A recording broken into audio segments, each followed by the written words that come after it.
Hey friends, good morning. Welcome to army classes. Friends, कैसे हो आप सब। जैसा कि आप लोगों से मैंने पिछली वीडियो में बात किया था कि हम नेक्स्ट वीडियो में मिलेंगे न्यायपालिका के साथ। तो दोस्तों, आज का जो क्वेश्चन है, सेलेक्टेड क्वेश्चन है, वो न्यायपालिका से संबंधित है। न्यायपालिका की अगर बात करें तो देखिए, एक इम्पॉर्टेंट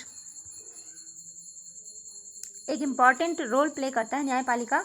तो दोस्तों, स्टार्ट करते हैं। देखिए, चलिए पहले मैं आपको बता दूं कि ये कितना इम्पॉर्टेंट आपका है, क्योंकि सीटेट में 2012 से लेकर के अभी तक हमेशा हर ईयर में ये क्वेश्चन बने हैं। 2012 में 2 क्वेश्चन, 13 में 1, 14 में 2, 15 में 5 क्वेश्चन। यहाँ से देखिए, 15 में 5 क्वेश्चन और 16 में 4 क्वेश्चन पूछे गए थे। तो दोस्तों, ऐसे ही क्वेश्चन बनते हैं, और अगर हर क्वेश्चन अगर ईयर में हर एग्ज़ाम में यहाँ से क्वेश्चन आए हैं तो पॉसिबिलिटी बनती है कि 1 से 2 क्वेश्चन शायद ज़रूर से ज़रूर आ सकते हैं। ठीक है, तो हमें तैयारी करनी है हर एक टॉपिक की। तो हमारा ये अगला टॉपिक 8वां टॉपिक है आपका न्यायपालिका। तो चलिए देखते हैं कुछ इंपॉर्टेंट पॉइंट्स न्यायपालिका के बारे में। देखिए, न्यायपालिका जो है, भारतीय न्यायपालिका का संरचनात्मक अनुक्रम पहले समझ लीजिए। देखिए, सर्वोच्च न्यायालय होता है जो कि राष्ट्रीय स्तर पर होता है, उच्च न्यायालय होता है जो कि राज्य स्तर पर होता है, और फिर अधीनस्थ न्यायालय होता है। और अगर इसकी अलग अलग बातें करें, अधीनस्थ न्यायालय को कितने पार्ट में डिवाइड कर सकते हैं, तो 3 पार्ट में कर सकते हैं डिवाइड। अधीनस्थ न्यायालय के अंतर्गत आ जाता है एक दीवानी अदालत और एक फौजदारी अदालत, और एक अन्य के नाम से आ जाता है कुछ अदर टॉपिक्स उसमें भी आते हैं। दीवानी अदालत, फौजदारी अदालत अक्सर क्वेश्चन में बनते हैं। ठीक है, देखिए सर्वोच्च न्यायालय, यहाँ से आपको क्वेश्चन मिलेगा आगे। देखिए, सुप्रीम कोर्ट जो है 28 जनवरी 1950, जैसा कि आपको स्क्रीन पर दिख रहा होगा, 28 जनवरी 1950 पहला ही क्वेश्चन है। तो ये आप जानते भी होंगे। उच्चतम न्यायालय की स्थापना की बात अगर की जाए तो देखिए, 28 जनवरी 1950 को अस्तित्व में आया था, मतलब स्थापना हुई थी। अस्तित्व में आया मीन्स स्थापना हुई थी सुप्रीम कोर्ट की। ठीक है, और ये जो है सुप्रीम कोर्ट की जो स्थापना हुई, ये भारत सरकार अधिनियम 1935 के अंतर्गत स्थापित जो संघीय न्यायालय का स्थान लिया था ना, वो लिया गया। ये संघीय न्यायालय का जो स्थान था वो सुप्रीम कोर्ट ने ले लिया। ठीक, तो ये पॉइंट है, आप इसे नोट कीजिएगा, इंपॉर्टेंट पॉइंट है, यहाँ से क्वेश्चन आएंगे। भारतीय संविधान की बात करें अगर भाग 5 में, तो अनुच्छेद 124 से लेके 147 तक सर्वोच्च न्यायालय के संगठन, स्वतंत्रता, अधिकार क्षेत्र, शक्ति और प्रक्रिया, क्या क्या चीज़ है, ये सारा कुछ बताया जाता है। अगला होता है पॉइंट इंपॉर्टेंट कि सर्वोच्च न्यायालय की संरचना भारत की संसद तय करती है, और न्यायालय में न्यायाधीशों की जो संख्या बढ़ाने या घटाने का जो अधिकार है वो भी संसद का है।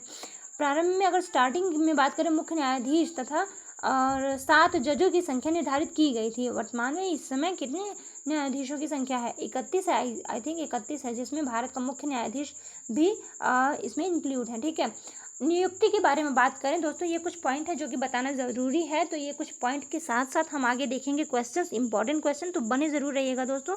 इंपॉर्टेंट क्वेश्चन है, सेलेक्टेड क्वेश्चन है, तो सुन लीजिए कुछ पॉइंट जो कि इंपॉर्टेंट है, क्योंकि इन्हीं से रिलेटेड क्वेश्चन होंगे, आपके लिए काफ़ी हेल्पफुल होंगे। अगर नियुक्ति की बात करें तो न्यायाधीश की नियुक्ति की बात करें तो कौन करता है? भारत के राष्ट्रपति द्वारा की जाती है, राष्ट्रपति करते हैं। और मुख्य न्यायाधीश की नियुक्ति का समय जो होता है, यदि राष्ट्रपति आवश्यक उस समय अगर राष्ट्रपति आवश्यक समझें तो वो उच्च न्यायालय या उच्चतम न्यायालय के न्यायाधीशों से सलाह ले सकते हैं। फोर्स नहीं कर सकते, बट सलाह ले सकते हैं। उच्चतम न्यायालय जो होता है वो अन्य जजों की नियुक्ति के समय राष्ट्रपति को मुख्य न्यायाधीश की सलाह लेना आवश्यक समझता है। उच्चतम न्यायालय जो होता है वो अन्य जजों की नियुक्ति के समय, जब और भी जजों की नियुक्ति करनी होती है तो क्या करते हैं, वो राष्ट्रपति से मुख्य न्यायाधीश से सलाह मशवरा करते हैं, एडवाइस लेते हैं, फिर करते हैं।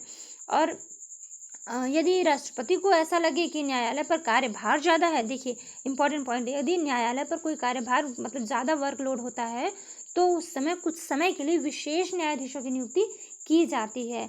वो कौन से होते हैं? सेवानिवृत्त जो न्यायाधीश होते हैं, न्यायालय की बैठक में आमंत्रित किया जा सकता है उनको। ठीक है, अब योग्यता और कार्यकाल के बारे में समझ लीजिए, फटाफट एक नज़र देख लीजिए और फिर क्वेश्चन पे चलते हैं। उच्चतम न्यायालय का न्यायाधीश बनाने के लिए निम्नलिखित योग्यताएं होनी चाहिए। कौन कौन सा? भारत का नागरिक हो, जैसा कि आप जानते हो, मैं एक बार फटाफट रिवाइज करा दे रही हूँ। भारत का नागरिक हो, वह एक विख्यात विधिवेत्ता हो, या फिर उच्च न्यायालय में कम से कम 5 वर्ष तक, इंपॉर्टेंट है, कम से कम 5 वर्ष तक न्यायाधीश रहा हो, या फिर उच्च न्यायालय में कम से कम 10 वर्ष तक, उच्च न्यायालय में 10 वर्ष तक कम अधिवक्ता रहा हो। ठीक है, और संविधान में न्यायाधीशों की कार्यविधि की चर्चा नहीं की गई है। इसमें सेवा मुक्त होने तक 3 प्रावधान है। क्या क्या? देखिए, 65 वर्ष की आयु पूरा करने तक वो रहते हैं, या फिर राष्ट्रपति को त्याग पत्र देकर भी जा सकते हैं, और संसद की सिफारिश पर राष्ट्रपति द्वारा हटाए जाने पर। ये 3 तरीके की उनकी कार्यविधि दिखाई गई है कि 65 वर्ष अगर हो जाए तो वे अपने कार्यपद को छोड़ देंगे, या फिर राष्ट्रपति को त्यागपत्र दे सकते हैं, या फिर संसद की सिफारिश पर राष्ट्रपति को हटाए जाने पर। ठीक है। सर्वोच्च न्यायालय का अधिकार क्षेत्र देखिए क्या होता है, ये इंपॉर्टेंट मुद्दा है, मैं फटाफट बता दूं। देखिए, प्रारंभिक अधिकार क्षेत्र होते हैं जिसमें कि केंद्र तथा राज्यों के मध्य विवाद आ जाता है, राज्य तथा राज्यों के मध्य विवाद आ जाता है, राष्ट्रपति के निर्वाचन से संबंधित विवाद भी आ जाते हैं। और इम्पॉर्टेंट एक पॉइंट है परमादेश क्षेत्राधिकार जो होता है ये। देखिए, परमादेश क्षेत्राधिकार एक इम्पॉर्टेंट पॉइंट है, इसलिए मैं इसको बताना जरूरी समझूंगी। समझिएगा, उच्चतम न्यायालय को नागरिकों के मौलिक अधिकारों तक का रक्षक तथा प्रतिभूतिकर्ता कहा जाता है। उसे मौलिक अधिकारों के प्रवर्तन के लिए निम्नलिखित परमादेशों को जारी करने का अधिकार प्राप्त है। दोस्तों, मैंने ये क्यों कहा, क्योंकि इसमें जो निम्नलिखित परमादेश है, इसमें 5 परमादेश है, इसको आपको जानना जरूरी है, नोट कीजिएगा दोस्तों। पहला है बंदी प्रत्यक्षीकरण, जिसको कि हेबस कार्पस कहते हैं, बंदी प्रत्यक्षीकरण हेबस कार्पस। एंड सेकेंड है परमादेश मैंडमस मीन्स परमादेश। निषेध है थर्ड, निदेश प्रोहिबिशन। और अधिकार परीक्षा क्यूबो वारंटो, अधिकार परीक्षा जिसको कहते हैं क्यूबो वारंटो। एंड उत्प्रेषण लेख जिसको हम कहते हैं सेरेटरी। ओके, तो हिंदी के साथ साथ इंग्लिश में भी जानते रहिए, ये इंपॉर्टेंट पॉइंट था, इसलिए मैंने इसको बताना ज़रूरी समझा। तो दोस्तों, आगे बढ़ेंगे, देखेंगे अपना क्वेश्चन। इसमें तो वैसे बहुत से पॉइंट हैं। DK बसु का दिशा निर्देश है, अपीली क्षेत्राधिकार है, सलाहकार क्षेत्राधिकार है, न्यायिक समीक्षा का अधिकार है, योग्यता और कार्यकाल आप समझ ही रहे हैं, न्यायाधीशों की नियुक्ति की योग्यता और कार्यकाल भी आपने पढ़ा होगा। तो उच्च न्यायालय के बारे में, न्यायाधीश की नियुक्ति के बारे में, उच्च न्यायालय का अधिकार क्षेत्र जो है अधीनस्थ न्यायालय है, जो कि 2 प्रकार का होता है, मैंने बताया भी, दीवानी अदालत और फौजदारी अदालत। ठीक है। और आपराधिक न्याय जो होते हैं, भारत में न्यायपालिका की भूमिका क्या है, लोक अभियोजक और जनहित याचिका, इन सब के बारे में हम आगे देखेंगे। एक इंपॉर्टेंट पॉइंट बताऊं, भारत का जो महान्यायवादी होता है, संविधान के अनुच्छेद 76 के अंतर्गत, नोट कीजिएगा दोस्तों, संविधान के अनुच्छेद 76 के अंतर्गत भारत के न्यायवादी जो होते हैं, अटॉर्नी जनरल जो होते हैं, उनकी पद की व्यवस्था की गई है। नियुक्ति राष्ट्रपति करते हैं उनकी, और भारत सरकार के वैधानिक मामलों में परामर्श देते हैं। वैधानिक चरित्र वाले सौंपे गए दायित्वों का वो वहन करते हैं। ठीक है। और भारत सरकार का सर्वोच्च विधि अधिकारी होते हैं। उन्हें उच्चतम न्यायालय का न्यायाधीश नियुक्त करने की योग्यता होनी चाहिए। और संसद के किसी भी सदन में बोलने का अधिकार है उनको। लेकिन इम्पॉर्टेंट पॉइंट है, बोलने का अधिकार तो है, उन्हें बहुत सारे अधिकार दिए गए हैं, लेकिन वो वोटिंग नहीं कर सकते, परंतु वो मताधिकार प्राप्त नहीं है उनको। ठीक है। मतलब संसद में बोलने का अधिकार है, लेकिन उनके क्षेत्र में वो वहाँ पर रहते समय कि किसी पार्टी का कम हो रहा है तो वहाँ पे वो अपना मत देकर उनको बढ़ाएं, तो ये अधिकार उनको नहीं है। महाधिवक्ता की बात करें, एक इम्पॉर्टेंट पद है, पॉइंट है, समझिएगा। संविधान के अनुच्छेद 165 के अंतर्गत राज्य के महाधिवक्ता जो एडवोकेट जनरल कहा जाता है, एक होते हैं महान्यायवादी अटॉर्नी जनरल, और अधिवक्ता जो होते हैं वो एडवोकेट जनरल होते हैं। इनके पद की व्यवस्था की गई है किसमें, अनुच्छेद 165 में, और महान्यायवादी अनुच्छेद 76 में। ये नोट कर लीजिएगा आप लोग, इंपॉर्टेंट है। ठीक है। प्रत्येक राज्य के राज्यपाल द्वारा नियुक्ति विधि अधिकारी होता है इनका, और राज्यपाल हटा भी सकता है, राज्यपाल ही इन्हें रखते हैं और राज्यपाल ही हटा भी सकते हैं। एक इम्पॉर्टेंट फैक्ट देख लीजिए, फिर आगे बढ़ते हैं, क्वेश्चन देखते हैं। उच्च न्यायालय का न्यायाधीश नियुक्त होने की योग्यता हासिल होनी चाहिए इनको, योग्यता क्या है इनकी, ये थी। और सर्वोच्च विधि अधिकारी भी ये होते हैं, राज्य सरकार की विधि मामलों में परामर्श देते हैं। विधानसभा या विधान परिषद में बोलने का अधिकार प्राप्त है, लेकिन इन्हें भी परंतु मताधिकार प्राप्त नहीं है। ठीक है। ये कुछ पॉइंट, इंपॉर्टेंट पॉइंट है। भारत के महान्यायवादी से क्वेश्चन बनता है किस अनुच्छेद में, 76 में, और महाधिवक्ता एडवोकेट जनरल ये है 165 में। तो इम्पॉर्टेंट फैक्ट है दोस्तों, इसलिए मैंने बताना ज़रूरी समझा। चलिए फटाफट आगे बढ़ते हैं अपने क्वेश्चन पे। अभ्यास प्रश्न है, आप जैसा कि देख पा रहे हो स्क्रीन पर, भारत के उच्चतम न्यायालय की स्थापना कब हुई।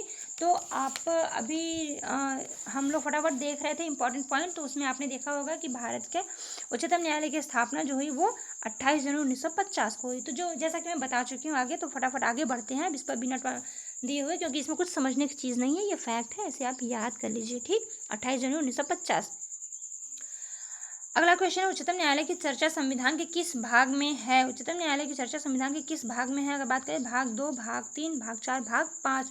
तो दोस्तों यहाँ पे भाग 5 में हो जाएगा आपका उच्चतम न्यायालय की चर्चा का संविधान जो है भाग 5 में है, तो आपका फोर्थ ऑप्शन राइट हो जाएगा, भाग 5 is the right answer. And third question क्या है आपका, निम्नलिखित कथनों पर विचार कीजिए। निम्नलिखित कथनों पर विचार कीजिए, क्या विचार करना है ये समझिएगा। देखिए यहाँ समझने वाली बातें हैं कि उच्चतम न्यायालय में न्यायाधीशों की संख्या घटाने या बढ़ाने का अधिकार राष्ट्रपति को है, और बी ऑप्शन है उच्चतम न्यायालय में वर्तमान में कुल न्यायाधीशों की संख्या 31 है। अभी अभी आपने पढ़ा, बताइए क्या होगा यहाँ पर। अभी अभी हमने पढ़ा, देखिए उच्चतम न्यायालय में वर्तमान में कुल न्यायाधीशों की संख्या 31 है, बिल्कुल हमने पढ़ा। लेकिन यहाँ पर दिया गया है कि उच्चतम न्यायालय में न्यायाधीशों की संख्या घटाने या बढ़ाने का अधिकार राष्ट्रपति को है, तो ये दोस्तों सही नहीं होगा। यहाँ पर हो जाएगा पहला गलत है और दूसरा सही है। सो राइट आंसर आपका हो जाएगा पहला गलत और दूसरा सही, third option. Okay, third option, पहला गलत है दूसरा सही है। अभी आपने कुछ पॉइंट्स मैंने पढ़ा जिसमें कि आपने नोट किया होगा, ये पॉइंट दूसरा सही है, ठीक है। एंड आगे बढ़ेंगे, देखेंगे इंपॉर्टेंट पॉइंट है, निम्नलिखित कथनों पर विचार कीजिए। उच्चतम न्यायालय का न्यायाधीश अपना त्यागपत्र भारत के मुख्य न्यायाधीश को देता है, या फिर उच्चतम न्यायालय का न्यायाधीश 62 वर्ष की उम्र से सेवानिवृत्त होता है। इसमें भी आपको बताना है सही विकल्प क्या होगा। तो दोस्तों देखिए ये दोनों ही गलत है। जैसा कि अभी हम लोगों ने देखा कि उच्चतम न्यायालय का न्यायाधीश जो है अपना त्यागपत्र किसे देंगे, राष्ट्रपति को देंगे ना, उच्चतम न्यायालय के न्यायाधीश, ठीक है। और अगला जो था दोस्तों आपका यहाँ पे था कि 62 वर्ष, तो ये आप जानते हैं कि 65 वर्ष होता है ना, 65 वर्ष होता है। तो यहाँ पर आपका ये दोनों ही गलत हो जाएगा। तो जी हाँ बिल्कुल फोर्थ ऑप्शन में है ए तथा बी, दोनों ही असत्य हैं। 65 वर्ष आप जानते हैं, तो यहाँ पर दोनों ही असत्य हो गए। तो असत्य ही पूछा है कि कौन सा यहाँ पे सही होगा। क्या पूछा है क्वेश्चन, निम्नलिखित विचारों पर विचार कीजिए और सही विकल्प चुनें। तो सही विकल्प ये है कि ये दोनों गलत हैं, ये दोनों ही असत्य हैं, यही आपका सही विकल्प हो जाएगा कि ये दोनों गलत बात दिया गया, ना ही ये सही है ना ही ये सही है, ठीक है। तो सॉरी, चलिए आगे बढ़ेंगे, नेक्स्ट क्वेश्चन को देखेंगे। निम्नलिखित कथनों पर विचार कीजिए। कलकत्ता, बॉम्बे तथा मद्रास उच्च न्यायालयों की स्थापना 1885 ईस्वी में हुई और वर्तमान में कुल उच्च न्यायालयों की संख्या 24 है। अब बताइए यहाँ पर क्या सही होगा। देखिए कलकत्ता उच्चतम न्यायालय न्यायाधीश अपना त्यागपत्र भारत के मुख्य, कहाँ आ गए हम,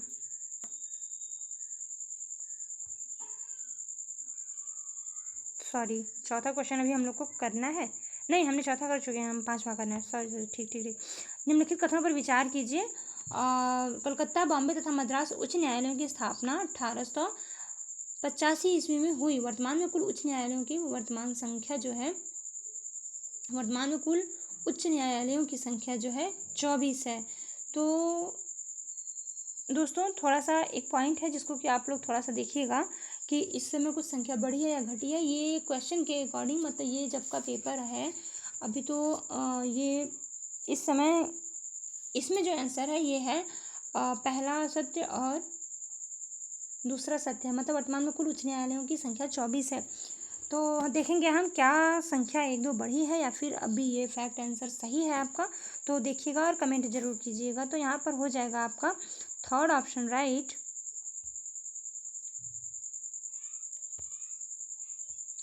ए असत्य है परंतु बी सही है, मतलब कि 24 वर्तमान उच्च न्यायालयों की संख्या 24 है। एक बार देखिएगा और आप सभी से रिक्वेस्ट है मेरा कि प्लीज़ कमेंट कीजिएगा क्या ये सही है, क्योंकि फैक्ट में जहाँ कहीं अगर कोई प्रॉब्लम हो तो हमें सर्च करना चाहिए और आपको भी सर्च करना चाहिए और कमेंट के थ्रू बताइएगा कि क्या कुछ बढ़े हैं या फिर अब भी 24 ही संख्या है, ठीक है।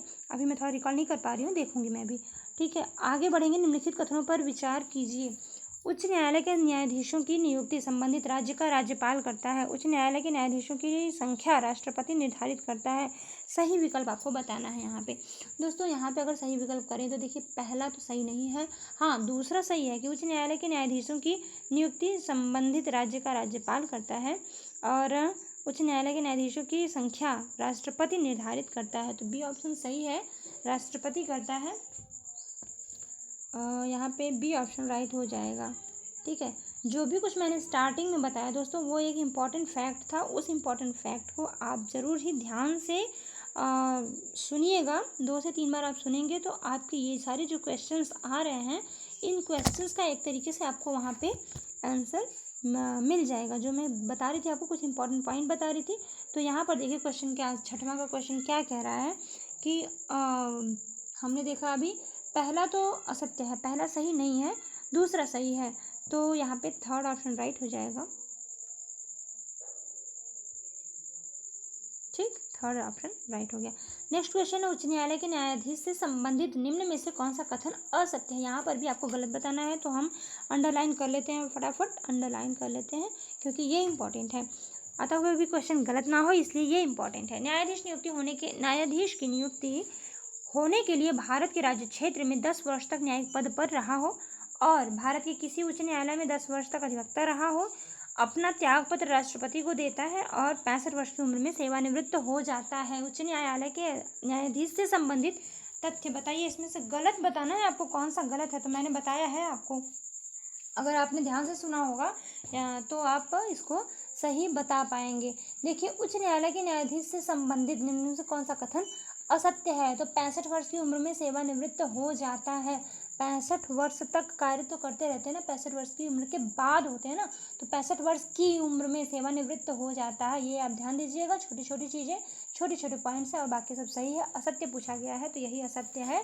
आपका फोर्थ ऑप्शन राइट हो जाएगा। यहाँ पे आगे बढ़ेंगे। कुछ कथनों पर विचार कीजिए। देखिए दोस्तों, जो मैं इंपॉर्टेंट पॉइंट सारा कुछ रिवाइज करा चुकी हूँ आपको फटाफट बोलते हुए, तो आप क्वेश्चन स्टार्ट होने से पहले मैं जो बताती हूँ उसको आप बहुत ही ध्यान से 2 बार सुनेंगे, फिर आप क्वेश्चन बहुत ही ईजी तरीके से कर पाएंगे। चलिए यहाँ पर देखते हैं। वैसे मैं यहाँ पर भी मैं आपको बताऊंगी कौन सा क्वेश्चन सही है, जिसके अकॉर्डिंग आप उसको तैयार कर पाएंगे, आपकी प्रैक्टिस बेहतर बन पाएगी। और सीटेट के लिए प्रैक्टिस ही मोस्ट इंपॉर्टेंट है। आपके पॉइंट क्लियर हो और टॉपिक वाइज हम करा रहे हैं प्रैक्टिस, तो आप हर टॉपिक पे हम समझ रहे हैं तो कहाँ क्वेश्चन जाएगा, कहीं आपका क्वेश्चन नहीं जाने वाला है। फटाफट हम देखेंगे ये क्वेश्चन। निम्न कथनों पर विचार कीजिए। क्या विचार करना है? देखिए, परमादेश बताया मैंने, परमादेश जारी करने के लिए उच्च न्यायालय को उच्चतम न्यायालय से अधिक शक्ति प्राप्त है, या उच्च न्यायालय के न्यायाधीश को विधानसभा के परामर्श पर राज्यपाल हटा सकता है। अब आपको यहाँ बताना है कि कौन सा ऑप्शन सही होगा। तो दोस्तों यहाँ पर पहला ऑप्शन ही सही है।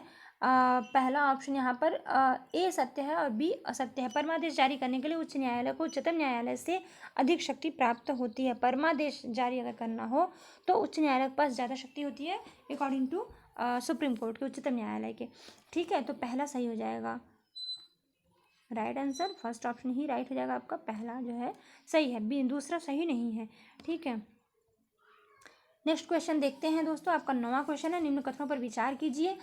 10 ही क्वेश्चन है इसमें। इसके बाद अगला वीडियो जो होगा वो फिर हम लेकर के आएंगे इसी टॉपिक से, न्यायालय के टॉपिक से ही वो क्वेश्चंस जो कि आपके एग्जाम्स में आ चुके हैं, प्रीवियस ईयर के क्वेश्चन, विगत वर्षों में आने वाले क्वेश्चन जो आए गए हैं। तो आप जानते ही हो, सीटेड एक उस स्टेप से चलता है कि पिछले क्वेश्चंस ही उठा करके हूबहू 1-2 क्वेश्चन आ जाते हैं और कुछ उसी के तरीके के क्वेश्चन आते हैं, तो वो देखना भी हमारे लिए बहुत ही इंपॉर्टेंट होगा। और आपको मैं बता दूं एक इम्पॉर्टेंट पॉइंट कि अगला वीडियो बहुत ही इंपॉर्टेंट होगा। वो इसलिए क्योंकि इसमें तो 10 ही क्वेश्चन मैं अभी करा रही हूँ, क्योंकि 10 ही क्वेश्चन फैक्ट और इम्पॉर्टेंट दिए गए हैं।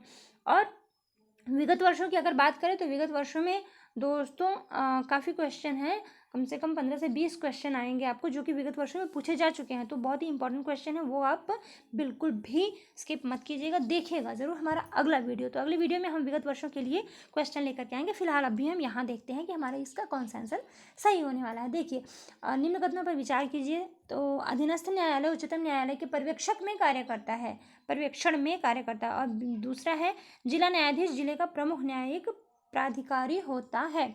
दोस्तों, ए और बी दोनों ही सही बातें कही गई हैं। अगर हम बात करें अधीनस्थ कार्यालय की, तो उच्चतम न्यायालय के पर्यवेक्षक में कार्य करता है। अधीनस्थ न्यायालय मैंने स्टार्टिंग में ही बताया आपको, ठीक है। अधीनस्थ न्यायालय जो है उसके उच्चतम न्यायालय के पर्यवेक्षण में कार्य करता है। जैसा कि आपने स्टार्टिंग में मैंने बताया, तो आपने ध्यान दिया होगा। क्या है, पहले देखिए, भारतीय न्यायपालिका का संरचनात्मक अनुक्रम हमने देखे हैं। तो पहले सबसे टॉप पर है सर्वोच्च न्यायालय जो कि राष्ट्रीय स्तर पर होता है, फिर आता है उच्च न्यायालय जो कि राज्य स्तर पर होता है, एंड नेक्स्ट होता है अधीनस्थ न्यायालय। वो तो ये हुआ ना आपका, अधीनस्थ न्यायालय में दीवानी अदालत, फौजदारी अदालत आ जाते हैं, कुछ अन्य भी आ जाते हैं। तो यहाँ क्या पूछा गया, उच्चतम न्यायालय, ठीक है, सर्वोच्च न्यायालय के अंदर ही ये आते हैं। तो यहाँ पे पहला आपका सही हो गया यहाँ पर। और जिला न्यायाधीश जिले का प्रमुख न्यायिक प्राधिकारी होता है। तो दोस्तों यहाँ पर आपका पहला और दूसरा दोनों ही सही है। जिला न्यायाधीश ही जिले का प्रमुख न्यायिक प्राधिकारी होता है, ठीक है। तो यहाँ पर हम राइट आंसर पे जाएंगे कहाँ, fourth option is the right हो जाएगा। पहला और दूसरा दोनों ही सही है, जैसा कि आपने देखा और मैंने स्टार्टिंग में बताया भी था और फिर मैंने रिवाइज कराया भी आपको, ठीक है दोस्तों। तो चलिए आपका लास्ट क्वेश्चन है। डी के बसु के बारे में मैंने नहीं बताया, बट मैं यहाँ पे आपको बता देती हूँ। निम्नलिखित कथनों पर विचार कीजिए। देखिए डी के बसु के बारे में क्या कथन दिया गया है, यहाँ पर दिया गया है कि सर्वोच्च न्यायालय की किसी भी व्यक्ति की गिरफ्तारी, हिरासत और पूछताछ के बारे में पुलिस और अन्य संस्थाओं के लिए कुछ खास शर्त और प्रक्रियाएं तय की हुई हैं। इन नियमों को डी के बसु दिशा निर्देश कहा जाता है। ये जो अभी मैंने बताया ये है डी के बसु का दिशा निर्देश। अब आप यहाँ पर देखेंगे डी के बसु के निर्देशानुसार गिरफ्तार व्यक्ति की गिरफ्तारी की सूचना उसके संबंधियों को 8 से 12 घंटे के अंदर दी जानी चाहिए और जनहित याचिका दायर करने के लिए अदालत को 14 दिन पूर्व सूचना दी जानी चाहिए। अब इसमें से पूछेगा कौन कौन सा, तो मैं आपको देखिए 3 पॉइंट बताती हूँ दोस्तों। वो इंपॉर्टेंट है कि 3 पॉइंट कौन कौन से हैं। वैसे पुलिस अधिकारी को जो गिरफ्तारी या पूछताछ के लिए ले जाए जाते हैं उन्हें साफ सुथरी वर्दी तथा अपने पद और नाम के टैग के साथ ही जाना चाहिए, क्योंकि अगर वो सब कुछ जो कुछ उनके पास है ज़रूरी मतलब कोई एक तरीके से गलत ना हो सके, कोई भी ऐसे ही कोई नॉर्मल वर्दी पहन के ना जाए। कभी कभी ऐसा हो जाता है, तो उन्हें अपने टैग वगैरह के साथ जाना चाहिए, जिससे कि वो प्रूफ हो सके कि वो सच वही हैं। और गिरफ्तारी के समय गिरफ्तारी का ज्ञापन साथ होना चाहिए, जो वारंट होता है, ठीक है, अरेस्ट वारंट की बात हो रही है, उनका ज्ञापन साथ होना चाहिए। और जिसमें गिरफ्तारी का दिनांक, समय, डेट वगैरह ये लिखा होना चाहिए। ये सब कुछ पॉइंट्स हो सकता है क्वेश्चन बने यहाँ से, इसलिए मैं आप लोगों को ये इंपॉर्टेंट समझ रही बताना। लास्ट क्वेश्चन है, कुछ पॉइंट इंपॉर्टेंट है तो सुनिएगा जरूर। Sorry friends.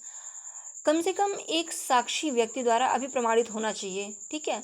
और गिरफ्तारी व्यक्ति के परिवार का सदस्य भी हो सकता है वो। यह ज्ञापन जो है गिरफ्तार व्यक्ति द्वारा ही प्रति हस्ताक्षरित, मतलब गिरफ्तार व्यक्ति द्वारा ही होना चाहिए, लिया गया है। नेक्स्ट पॉइंट है, अगर गिरफ्तार किए गए व्यक्ति का संबंधी जो है गिरफ्तार किए गए स्थान से बाहर हो तो उसे गिरफ्तारी की सूचना 8 से 12 घंटे के अंदर दी जानी चाहिए। देखिए ये पॉइंट दिया गया था डी के बसु के दिशा निर्देश में। तो आपको यहाँ क्या मिल रहा है, बिल्कुल वही चीज़ है। यहाँ पे 8 से 12 घंटे के अंदर दी जानी चाहिए और जनहित याचिका दायर करने के लिए अदालत को 14 दिन पूर्व सूचना दी जानी चाहिए। तो बताइए यहाँ पे क्या सही होगा। जैसा कि मैंने अभी कुछ पॉइंट्स बताया आपको, उसके अकॉर्डिंग बताइए कौन सा सही हो जाएगा। दोस्तों पहला सही हो जाएगा, दूसरा सही नहीं है। जनहित याचिका दायर करने के लिए अदालत को 14 दिन पूर्व सूचना दी जानी चाहिए, ये इंपॉर्टेंट नहीं है। फर्स्ट ऑप्शन आपने देखा 8 से 12 घंटे के अंदर दी जानी चाहिए, तो फर्स्ट ऑप्शन आपका में ही है, आपका पहला सत्य है, लेकिन दूसरा असत्य है। तो यहाँ पे आपका 10th क्वेश्चन में आपका पहला राइट आंसर हो जाएगा। फर्स्ट ऑप्शन आपका राइट है, बी जो है ये असत्य हो जाएगा, लेकिन पहला ही सही है, ठीक है। ये बी असत्य हो जाएगा, ये पहला सही है, ठीक। तो यहाँ पर हम फर्स्ट ऑप्शन पर क्लिक करेंगे। दोस्तों आज के लिए बस इतना ही। नेक्स्ट वीडियो में हम मिलेंगे विगत वर्षों में पूछे गए कुछ इंपॉर्टेंट सेलेक्टेड क्वेश्चन लेके। तो ये 10 क्वेश्चन हो गए, 11 से लेकर के मैं 24 तक कराऊंगी क्वेश्चन अगले वीडियो में। दोस्तों हमारा वीडियो कैसा लगा, ये जो टॉपिक थे कुछ इंपॉर्टेंट टॉपिक थे, इसलिए मैं लाना इंपॉर्टेंट समझी आप लोगों के लिए। तो टॉपिक वाइज हम तैयारी करा रहे हैं। आप अगर टॉपिक वाइज तैयारी करना चाहते हैं तो आइए हमारे विज़िट कीजिए। आर्मी क्लासेस आपके लिए एक बेहतर ऑप्शन है, आइएगा यहाँ पे और देखिएगा कैसे कैसे आपको मिल रहा है। आपकी तैयारी के लिए बेहतर है, आप यहाँ पर बैठकर अच्छे से तैयारी कर सकते हो। दोस्तों अगर कैसा लगा हमारा प्रयास, अगर अच्छा लगा हो तो प्लीज़ लाइक, और अगर अच्छा नहीं लगा है तो डिसलाइक के बजाय आप हमें कमेंट जरूर कीजिएगा। आपका मन हो तो आप डिसलाइक भी कर सकते हैं, बट कमेंट कीजिए, क्योंकि सजेशन ज़रूर दीजिएगा कि कहाँ क्या प्रॉब्लम है, जिससे कि हम अपने वीडियोज़ को और भी बेहतर बना सकें। क्योंकि हमारा वीडियो है आप लोगों के लिए और आप लोगों के सजेशन पर ही हम काम करेंगे। तो दोस्तों कैसा लगा प्रयास बताइएगा ज़रूर, लाइक और डिसलाइक आपके ऊपर है। सजेशन ज़रूर दीजिएगा और अगले वीडियो में फिर मिलेंगे हम विगत वर्ष के कुछ सेलेक्टेड क्वेश्चन लेकर के। वो बहुत ही इंपॉर्टेंट होगा, क्योंकि इससे ज़्यादा क्वेश्चन उसमें बनेंगे और वो सेलेक्टेड क्वेश्चन आपके एग्जाम के लिए सीटेट एंड सुपर टेट के लिए बहुत इंपॉर्टेंट है। और पॉलिटी जिसकी सब्जेक्ट है जिसका, वो भी इसे देख सकते हैं। तो दोस्तों अगले वीडियो में फिर मिलेंगे। Thanks for watching. Next video में फिर मिलते हैं, धन्यवाद।